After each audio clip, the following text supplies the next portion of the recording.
los seres humanos tenemos tres tipos de reacciones.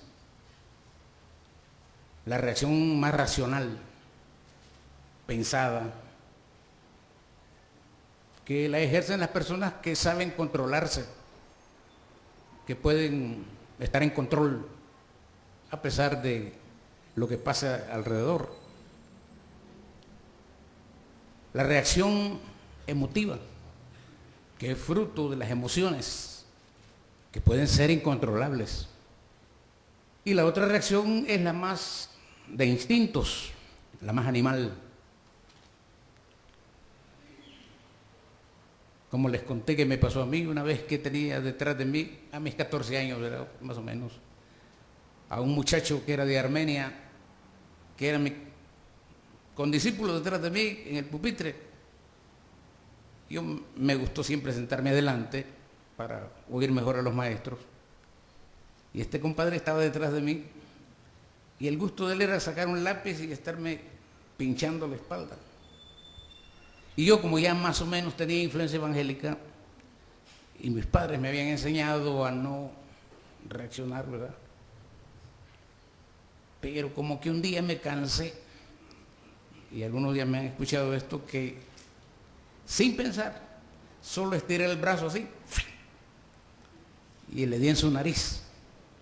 Era bastante narizón el muchacho.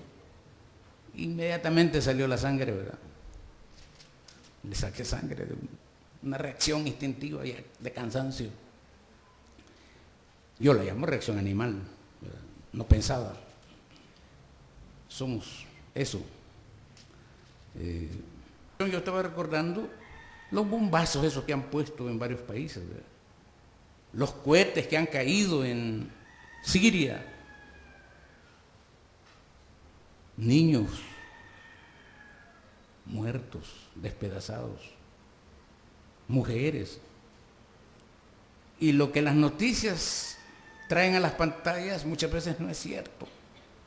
Han tergiversado las noticias y nos hacen presentar como si esos gobernantes son impopulares, dictadores, porque llevan 25 años de estar en el poder.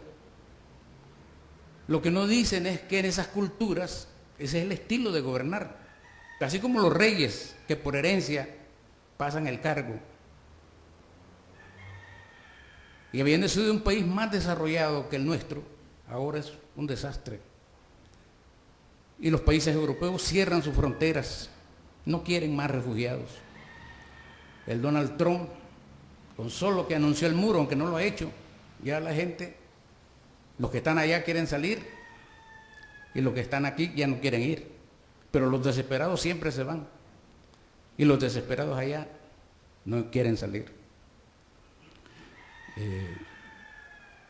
El que muchos hayan emigrado a todos los países ha aliviado aquí un poco todos los problemas que hemos tenido en esta nación.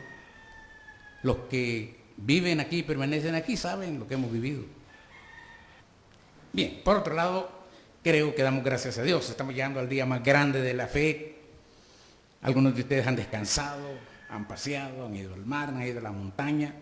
Pero otra vez, ¿verdad? ¿Cuál es la reacción de locura del día lunes? Creo que he predicado en los últimos años como 13 veces sobre la resurrección en esta iglesia y nunca creo que había predicado sobre este texto de Marcos. Creo que no. Porque, como bien decía el pastor Sandoval, aquí las mujeres se destacan y los que han venido a todos los cultos de Semana Santa, de Domingo de Resurrección, sabrán o recordarán todo lo que yo he dicho de las mujeres, alabando a estas mujeres, ¿verdad? Que fueron temprano del domingo, de Marcos, que no es tan bueno para describir, pero hace énfasis en que era muy temprano cuando todavía era oscuro, y después dice, apenas salido el sol. Frases que al que lee el Evangelio hacen pensar que Marcos quiere enfatizar que algo nuevo está por verse, algo nuevo va a arrancar. Hay un nuevo día, una nueva era, un nuevo momento. Se cierra un capítulo y se abre otro. Tanto así que el famoso comentarista escocés William Barclay comentando esta parte en Marcos, él dice que si Jesús no hubiera resucitado de entre los muertos, nunca hubiéramos oído hablar de él. Porque la actitud de los discípulos era tal que pensaban que todo había terminado el Viernes Santo, en tragedia. De tal manera que el sábado pudo haber sido el día peor. Cuando la realidad cayó, se acabó. Pero la mejor prueba de que la resurrección de Cristo es el inicio de algo nuevo es la misma existencia de la iglesia cristiana. Y no es una la iglesia. El mundo está lleno de iglesias cristianas que hoy han celebrado precisamente la hora del nacimiento, el día del nacimiento de la iglesia. Así que por eso Marcos dice, haber pasado el día de descanso, el día sagrado del sábado, el primer día de la semana que llamamos nosotros el día del Señor, celebrando la resurrección. Y por eso me parece que no es lo que voy a hablar, esto de las actitudes, pero me parece que hay una reacción de las mujeres en este Evangelio de Marcos que no hemos estudiado tanto, especialmente porque a primera vista es negativa. No es lo que yo he dicho los otros domingos de resurrección, las mujeres como las primeras que van con la noticia, no, aquí hay algo más. Ya si vinieron a las 6 de la mañana y oyeron a don Luis, él ya me hizo el favor de adelantar mucho sobre María Magdalena. Así que ya no voy a hablar mucho más de ella. Pero resulta que en todos los textos y relatos en torno a la resurrección, a la pasión de Cristo y a los eventos cercanos a la muerte y resurrección de Cristo, un personaje que siempre aparece en los 4 evangelios es María Magdalena. No es María, la madre de Jesús, la que aparece más, es María Magdalena. Me parece algo interesante.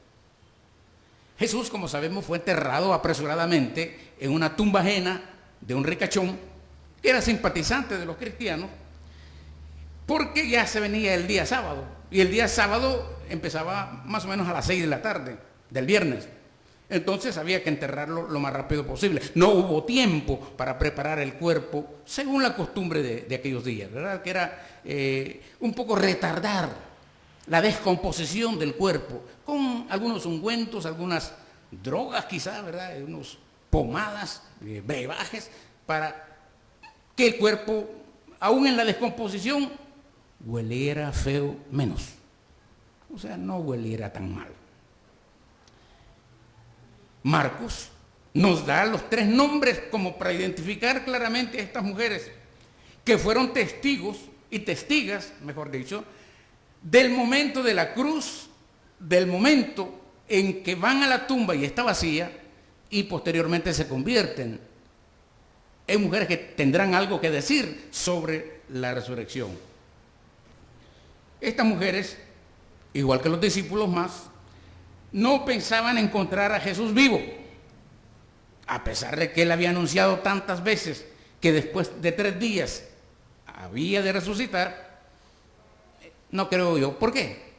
Porque en medio del problema de andar comprando, puede ser que en las últimas horas del viernes fueron a buscar dónde comprar especias y perfumes para embalsamar el cuerpo, que no terminaron de hacerlo y lo dejaron para el primer día de trabajo, que era el día domingo en esa cultura.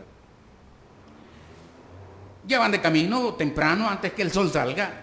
Interesante la descripción que hace Marcos. Todavía está oscuro, todavía no hay señales de vida, todavía es reino de muerte, pero ya madrugan y van con los ungüentos para embalsamar un muerto al que ellas han querido mucho. Pero en el camino, la lógica, la razón, la reacción natural y normal es: ¿y quién nos moverá la piedra?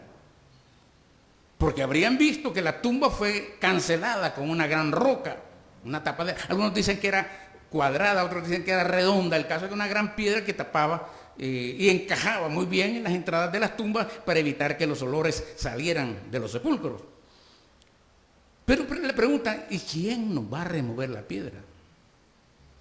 Me encanta esa reacción porque de haber sido yo, ahí me paro. ¿Y con qué vamos a mover semejante piedra?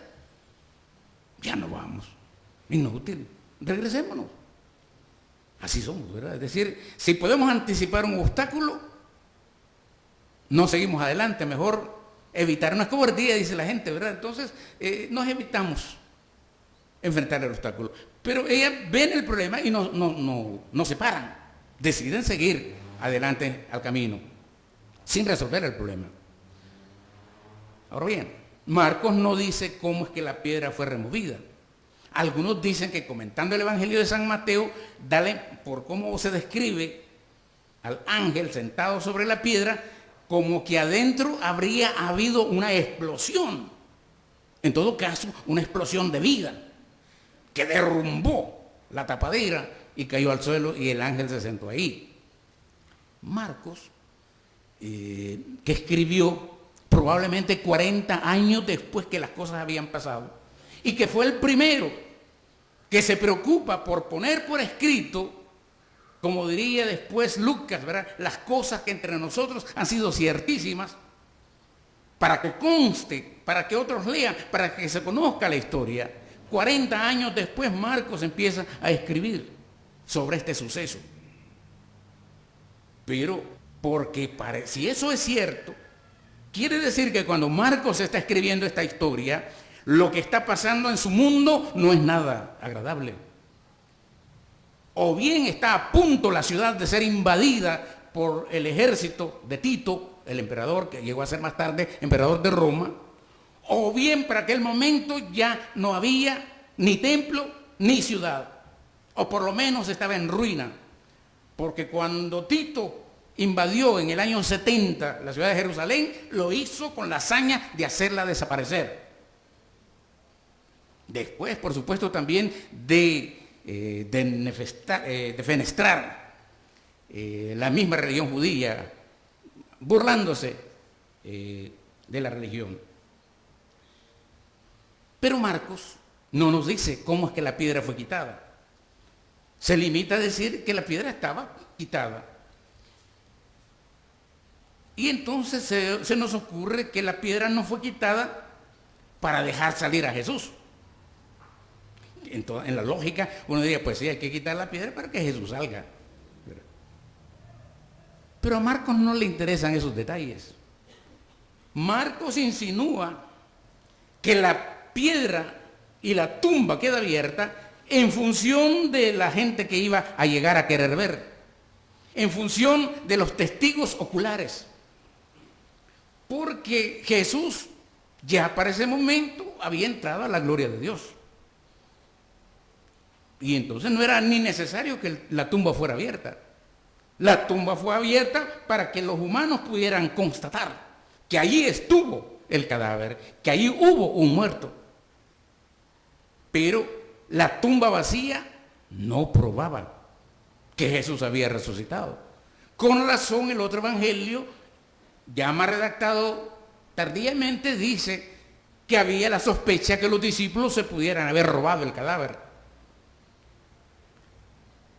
Pero pensándolo bien, como lo dice Marcos, es sencillamente que el poder de Dios manifestado al interior de esa tumba, simplemente Jesús resucita, entra a la gloria y la tumba queda vacía para testimonio ocular de los que necesitan ojos para creer.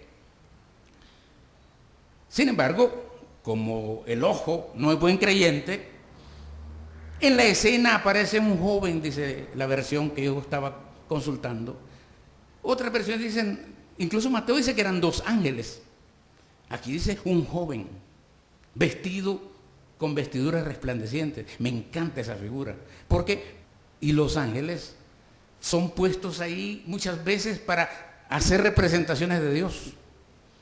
Aquí la figura fascinante de un joven con vestidas limpias, resplandecientes. Y pensé yo en tanto joven que o ausentes o presentes en las iglesias se convierten en objeto del amor de Dios. Si hay algo que un joven puede invertir bien en su vida es encontrarse con Dios. Pero la paradoja es que precisamente es en la juventud donde los jóvenes se resisten más a buscar una comunión con Dios. Yo no sé qué tienen las escuelas o qué no tienen, o las universidades, pero como que de repente el joven que lo tiene todo, o que tiene quien lo asista, para él Dios es cosa de segunda, es cosa del templo, es cosa de los padres. Raro quizás sea el joven que, como dice el proverbio, en los días de su juventud se acuerda de su Creador y tiene una experiencia con Él. Yo no puedo hablarles de otra cosa más que el haber tenido una experiencia en mi juventud con el Señor y no me arrepiento. Creo que el haber encontrado al Señor, o mejor dicho, que Dios me haya encontrado a mí en los años más jóvenes, me liberó de tener una serie de problemas que hubieran empezado desde el mismo momento de querer formar un hogar.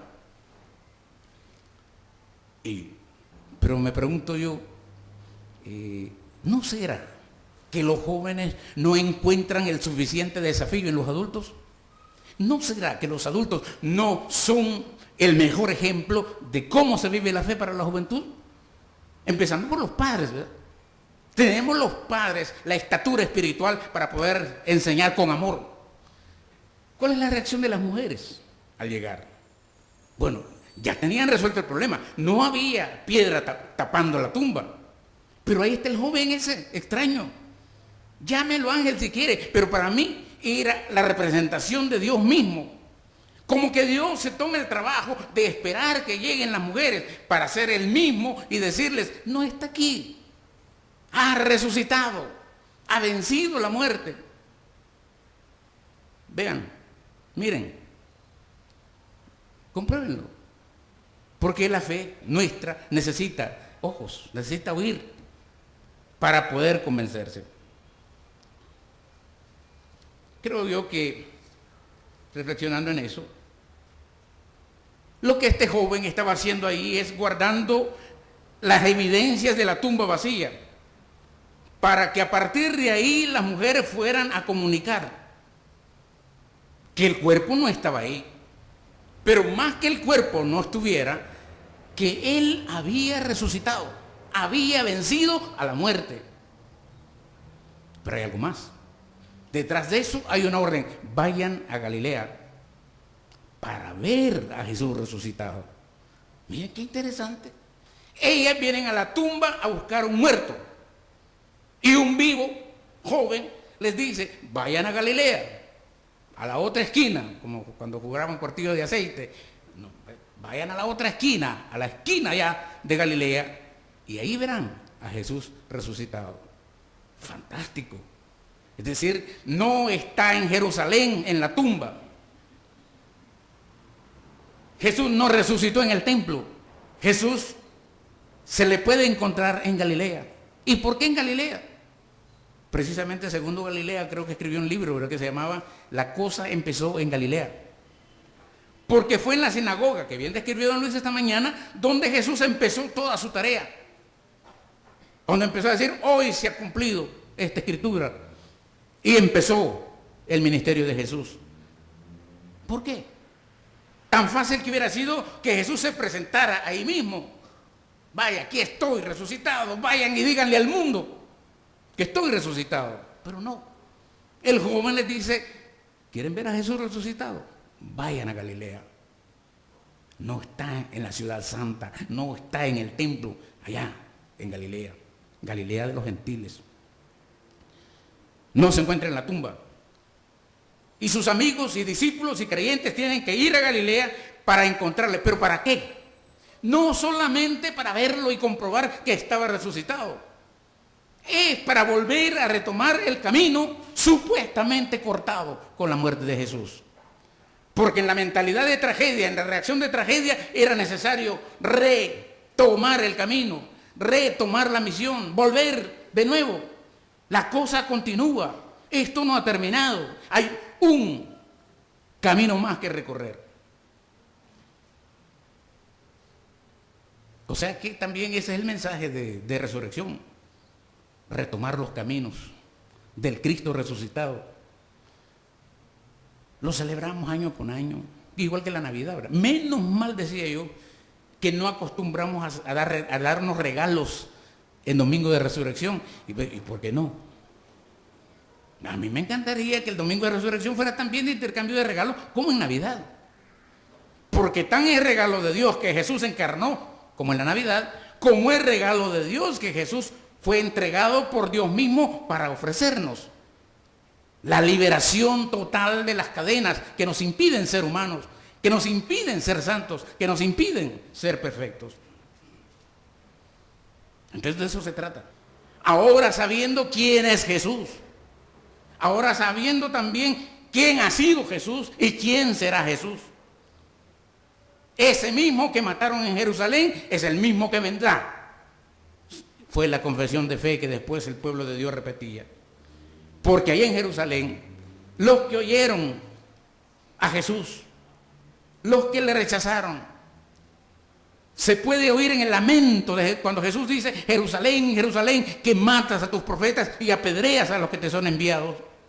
Más que la repetición de un texto bíblico antiguo, lo que Jesús está sacando, el sentimiento que le embarga de ver el rechazo total de la ciudad santa para él mismo, el desconocimiento de que él es el enviado de Dios. Jesús está vivo. Dios lo ha levantado de los muertos y ese es el mensaje del Evangelio. Eso es lo que tenemos que creer. En eso se insiste en el Nuevo Testamento. Hechos 3:15, Hechos 4:10, Romanos 4:24, Romanos 8:11, 10:9, 1 Corintios 6:14, 15:15. Los puedo abrumar, pero todos son textos que nos van a dejar bien claro cuál es la bandera, cuál es la consigna, cuál es la misión. ¿Qué es lo que hay que decir al comprobar que Jesús ha resucitado? El mensajero, el joven mensajero, deja claro que la tumba en la que estaba el cuerpo de Jesús la tarde del viernes estaba vacía la mañana del domingo. Jesús había profetizado su muerte, pero también su resurrección al tercer día. Y en eso consiste la buena noticia, que Jesús vino, vivió, murió por nosotros y resucitó para confirmar nuestra salvación y nuestra vida eterna. No está aquí. Miren dónde lo pusieron. Y da la imagen.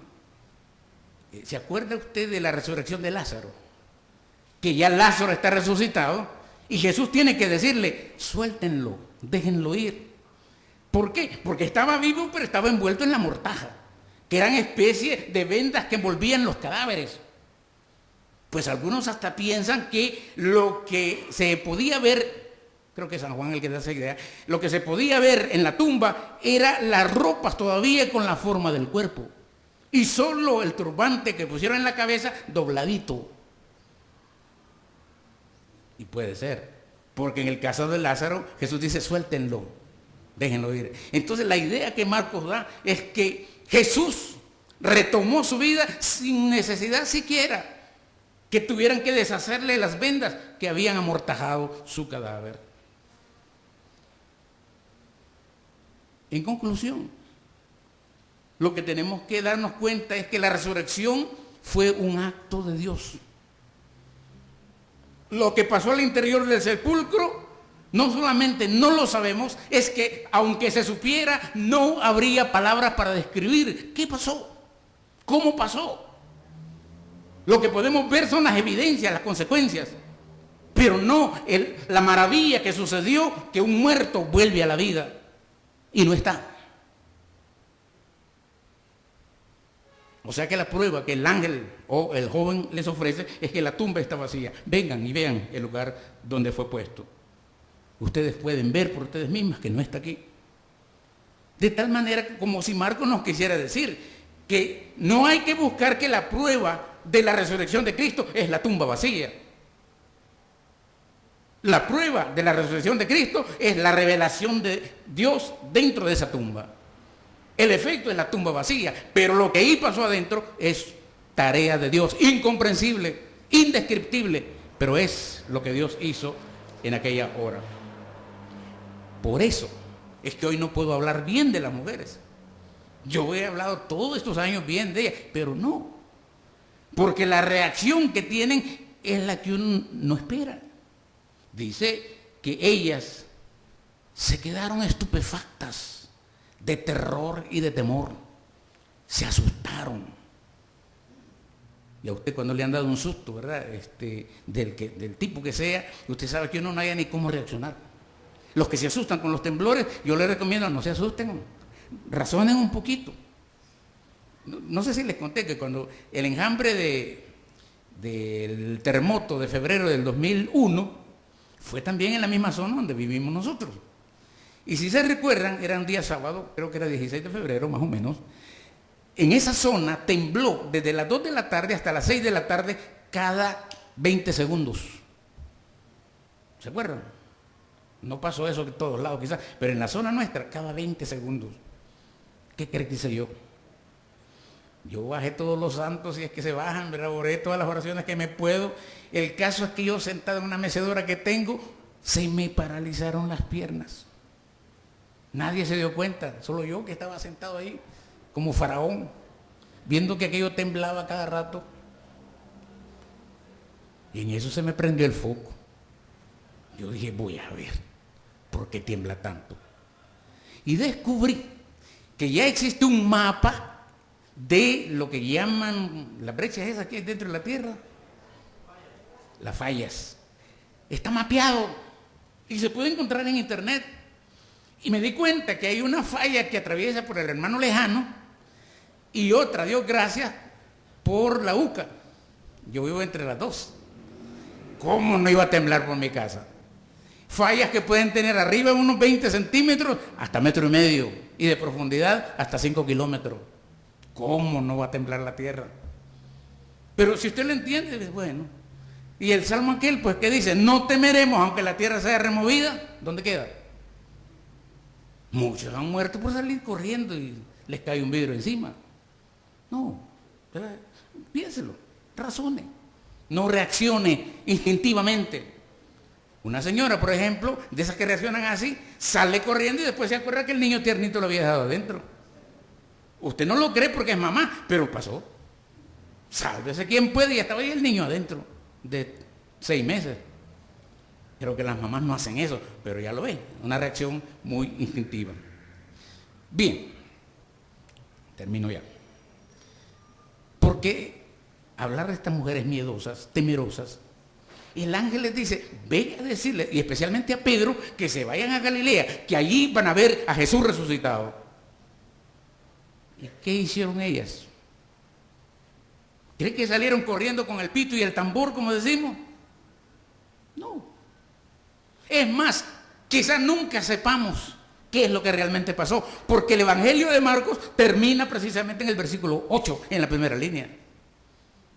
Tanto así que la Biblia de Jerusalén, que es una edición famosa, al llegar a esa línea deja puntos suspensivos y cuenta lo demás. Por eso los altos críticos dicen que a lo mejor esa parte no la escribió San Marcos. Mi sospecha es que cuando Marcos escribe, deja abruptamente abierto su libro como para que usted especule y se quede pensando, ¿qué pasó con las mujeres? ¿Fueron o no fueron? ¿Hablaron o no hablaron? Tengo la impresión que cumplieron con su tarea. Pero en ese momento, el terror, el temor, las enmudeció. Las enmudeció. No dijeron nada. Lo dice San Marcos. Y no dijeron nada a nadie. ¿Cómo lo entiende usted eso? No dijeron nada a nadie. ¿Cómo no hablar de lo que habían visto? Que habían ido a embalsamar un muerto y no encuentran el muerto. Lo que encuentran es un vivo en vez del muerto. Lo que para ellas era final y cierre de capítulo, resulta que se abre un nuevo capítulo, pero hay que ir a Galilea para encontrarse con Jesús resucitado. Así que las mujeres fueron a descubrir al sepulcro lo que no buscaban. Y no pudieron hacer lo que querían, porque no habiendo encontrado el muerto, se acabó su tarea. Perfumes comprados de balde, para nada. Pero hay una nueva noticia que hay que comunicar. Con todo, ahora sí voy a hablar, ¿verdad? Uno no puede negar que las mujeres tienen mejor aptitud que los varones para transmitir. Si no, no estaría tanto ejemplo en la Biblia, desde María hasta todas las demás, que se vuelven instrumentos perfectos en las manos de Dios. Hay una sensibilidad que las mujeres tienen que los hombres parece que no tienen. Lo que Marcos nos cuenta, y quizá con una esperanza más apocalíptica, viene a romper los esquemas mentales y sociales de aquellos que en ese momento aguardaban el reino de Dios, pero como un juicio al último día de la historia. Tal vez la única reserva que tengo yo con este canto, porque Él vive, especialmente en esa parte que dice, porque Él vive, triunfaré. ¿Cuándo? No, porque Él vive, triunfaré hoy. Porque si no, es el mismo espíritu de Marcos, de los lectores de Marcos. Es decir, sí, hay un triunfo de Jesús, pero en el último día, cuando Él venga, allá en la gloria, cuando llegue, algunos hasta hablan de rapto, porque la Biblia no habla nada de eso. Entonces, y Marcos utiliza un poco eso para poner el énfasis en el ahora. Entonces, cantando mejor habría que corregirle la plana a estos músicos, a estos himnologistas. Es decir, porque Él vive, triunfo hoy. Claro, voy a triunfar mañana también, pero hoy triunfo. El triunfo es ahora. El triunfo nos pertenece. No es por eso una esperanza para cuando usted se muera, cuando esté más viejo, cuando ya no tenga nada que ofrecerle a Dios. No, se puede resucitar aún estando en la niñez, en la infancia. Es decir, esa ternura, esa fe de una niña, que muestra probablemente lo que sus padres hacen con ella, ¿verdad? Pero más que lo que ellos hacen con ella, la espiritualidad que se va desarrollando en una niña que conoce a Dios. Si usted es abuela, traiga a sus nietos. Si usted es mamá, no los deje en la casa, tráigalos. Más les vale a ellos que usted misma, porque usted misma ya vivió más de la mitad de su vida. Y esas criaturas apenas están empezando. Porque Él vive, triunfaremos hoy, no mañana. Bueno, ya quisiera terminar.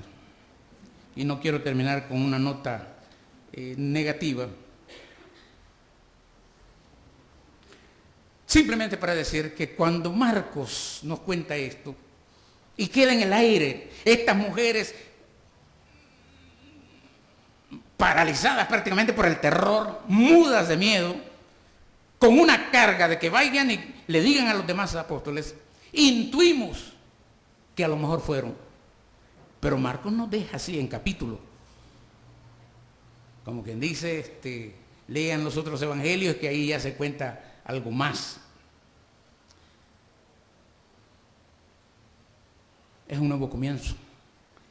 Con Cristo resucitado comienza una nueva era, un nuevo día, una nueva vida. Que significa que el imperio del mal, el imperio del pecado y de la muerte han sido derrotados para siempre.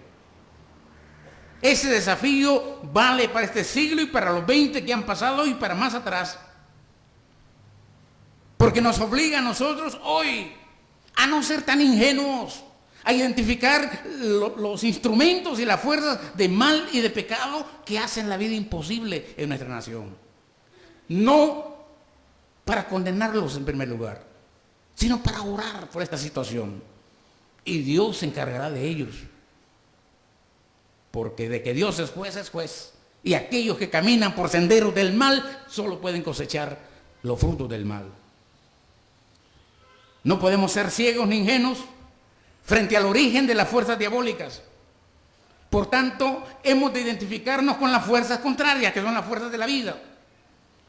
Y para eso necesitamos promover la comunión con el Espíritu Santo, con el Señor.